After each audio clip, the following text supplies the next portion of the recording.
ada yang sehat, itu sehat jiwa ya. Nah ini ternyata cuma hanya 20% loh yang sehat jiwa.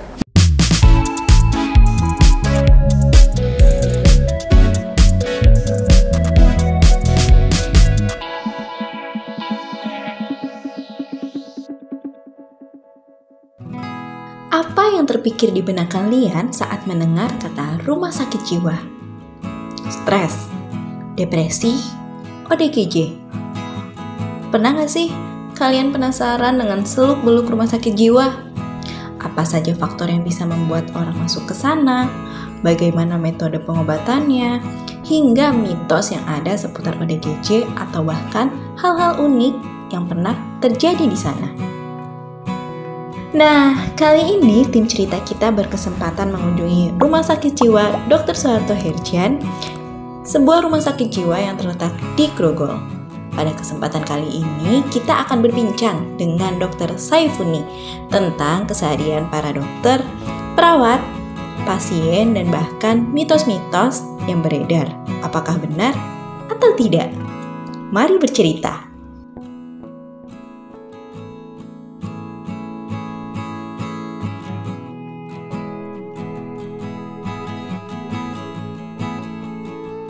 Kita bicara dengan ODGJ, jadi orang dengan gangguan jiwa, ya.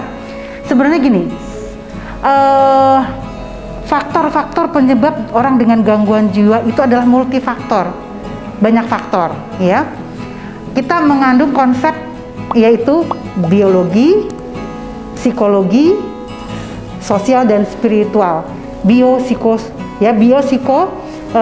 sosial dan spiritual. Jadi multifaktor, 4 faktor itu.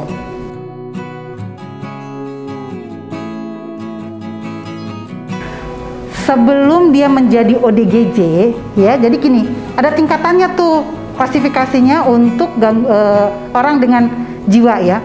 Ada yang sehat, itu sehat jiwa ya. Nah ini ternyata cuma hanya 20% loh yang sehat jiwa berdasarkan populasi ya. Kemudian ada yang orang dengan ODMK, orang dengan masalah kesehatan jiwa. Kemudian baru orang dengan gangguan jiwa. Jadi tingkatannya seperti itu. Dan ternyata yang paling banyak adalah apa? Orang dengan masalah kesehatan jiwa, ODMK. Itu adalah suatu yang faktor risiko untuk menjadi orang dengan gangguan jiwa. Tim cerita kita juga berkesempatan mewawancarai Mang Endah yang pernah mengidap ODGJ karena ditinggal istrinya dan sempat kehilangan harta bendanya. Beliau sempat menjelaskan jika dirinya merasa halusinasi yang membuat ia tidak bisa mengontrol dirinya. Rasanya takut itu, halusinasi mah. Apa yang dibayangkan? Bayanginnya takut, ngeliat orang tuh takut aja. Ya itu sembuh, itu dibawa ke rumah sakit 5 kali kalau nggak salah ke rumah sakit mendapat selama 10 tahun. Ya nggak tahu, takut kayaknya putus kali jantungnya.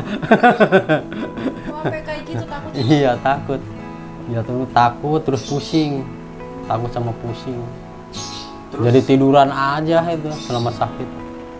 Terus halusinasi mah. katanya juga itu Bang, suka ngedah. Kayak ada yang nemenin itu, ada kayak ngelewat itu orang, bayang-bayangan, gonta-ganti orang. Soalnya kadang-kadang sadar, kadang-kadang enggak. Kalau terlalu mikirin terus bayanginnya terus orang kayak orang bayang ada yang lewat aja terus.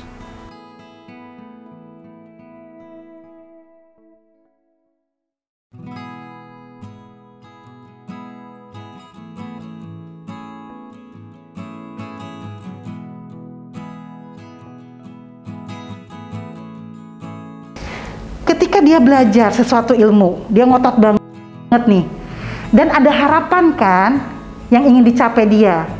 Ya harapannya tentu kan besar banget ya. Nah harapan besar. Nah ini nih terkadang mempunyai harapan yang besar tapi tidak tercapai, itu yang mengakibatkan kecewa.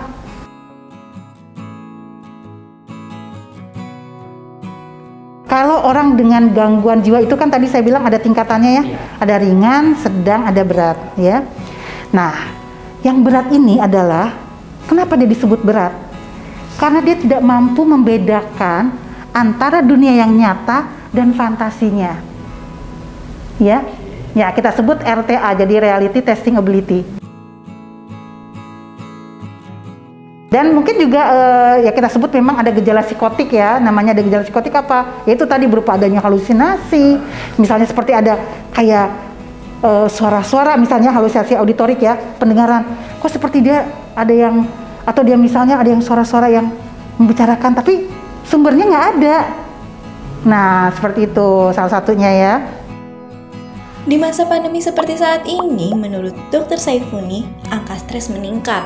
Bahkan yang membuat miris, jumlah itu didominasi usia muda. Saya banyak menemukan sekarang anak-anak remaja itu mengalami suatu self-harm. Ya, dia menyakiti diri sendiri ya, bisa dengan cutting, bisa dengan apa, dia jedot-jedotin kepalanya ya, atau pukul-pukul badannya. Nah, itu dia yang saya amati dalam ketika saya praktek. Yang paling banyak ya, yang hasil swab periksa dari PDSK Jaya bahwa yang depresi, yang mengalami depresi itu 5, itu ada 1 orang yang mempunyai ide-ide untuk mengakhiri hidup.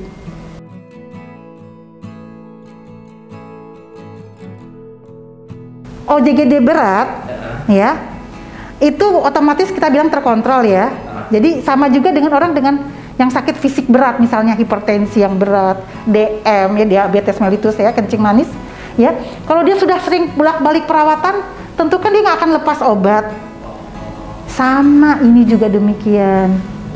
Ya, analoginya seperti itu.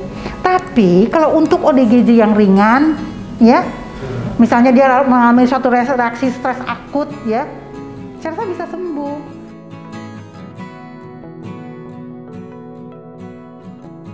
Salah ya. Dan kadang-kadang gini, dokter nanti saya ketergantungan nih ya, jadi kesannya gitu ya. Padahal ya, dengan dia meminum obat ya, otomatis meredakan gejalanya ya kan, meredakan gejalanya dan tidak maksudnya tidak menjadi berat kan. Nah, kadang-kadang gini, dia takut misalnya ketergantungan ya, ketergantungan. Yang disebut ketergantungan itu apa? Kalau menggunakan ya, dosisnya itu makin bertambah. Bahkan kalau dalam kita mengobati gangguan jiwa itu kita mencapai misalnya oke, kita tambahkan dosisnya, tapi ada suatu hasil yang sudah maksimal, dosis maksimal dan gejalanya sudah terkontrol, itu kita bisa menurunkan nanti ya. Jadi beda dengan yang namanya ketergantungan yang terus bertambah dosisnya. Oke, ya. Asumsi kalau ODGJ minum obat itu malah parah, salah ya? Salah besar, ya. Pada kasus Mang Endah, apa yang dikatakan Dr. Saifuni ini terbukti loh. Karena Mang Endah merasa terbantu sekali dengan diberikannya obat. Dijamin obat, Mas. Obat apa aja terus. Tiap minggu kan diperiksa di puskesmas. Kalau nggak periksa mah nggak sehat. Orang banyak orangnya. Tapi pas Mang Endah udah minum obat tuh ngerasa baikan? Baik kan, udah obat. Tapi kalau nggak minum obat? Nggak minum obat pusing. Suka kamu ya pusing, takut. Jadi jantung tuh nggak tenang. Jadi, pasien tidak akan sembuh jika hanya dengan bantuan diajak bicara saja. Obat pun sangat berpengaruh dalam proses penyembuhan.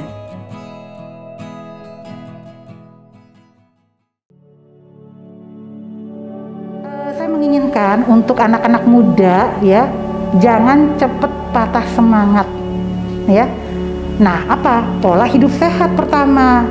Kalau itu tidak dilakukan pola hidup sehat ya, energinya juga tidak ada nanti ya.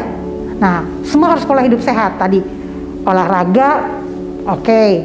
Makanannya, gizinya ya cukup. Kemudian apa? Jauhkan rokok, jauhkan zat-zat adiktif.